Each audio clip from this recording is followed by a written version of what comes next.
As we head into the second half of 2025, currently, all the major indices, the Dow, the S&P, the NASDAQ, are up about 4 to 6% year to date, and they're all trading close to all-time highs. Now, to get to this point, it's been certainly a roller coaster of a year.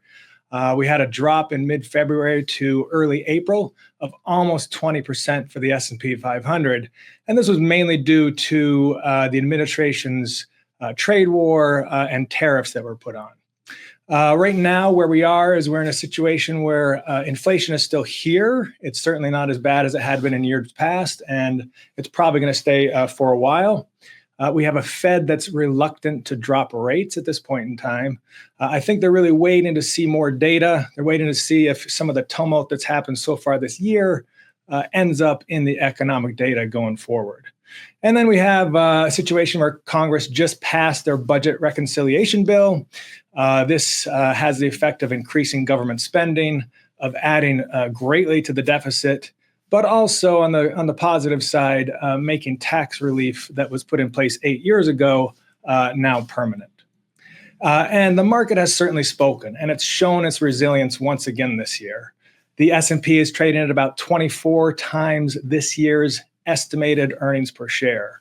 This is significantly above the 10-year average at about a median of 20 times, and certainly much, much higher than a long-term average over the last 25 years of about 18 times.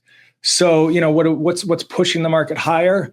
Well, it's this resilience, it's this exuberance. I would also say it's earnings per share growth. We're looking at 11 and 12% earnings per share growth over the next 2 years. But what's interesting here is that we're only seeing sales growth of about 5 and 6% over the next 2 years. So it seems to me there might be a little bit of a disconnect between the earnings per share growth and the sales growth, and we have to wait and see which one of those is a little bit more correct going forward. So where do we go from here? We remain somewhat cautious for the rest of the year. There's been a nice run up at this point, despite some ups and downs.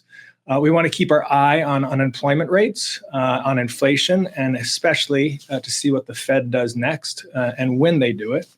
We would expect market volatility to continue for the next 6 months as we digest so many economic, policy, and employment disruptions that's happened in the first half of this year. As far as the broad market year to date, we would expect some of the lagging sectors to maybe catch up, such as consumer discretionary. But we would also expect some of the sectors that have been, have more predictable earnings to potentially hold up better as well, such as consumer staples, financials, and even utilities.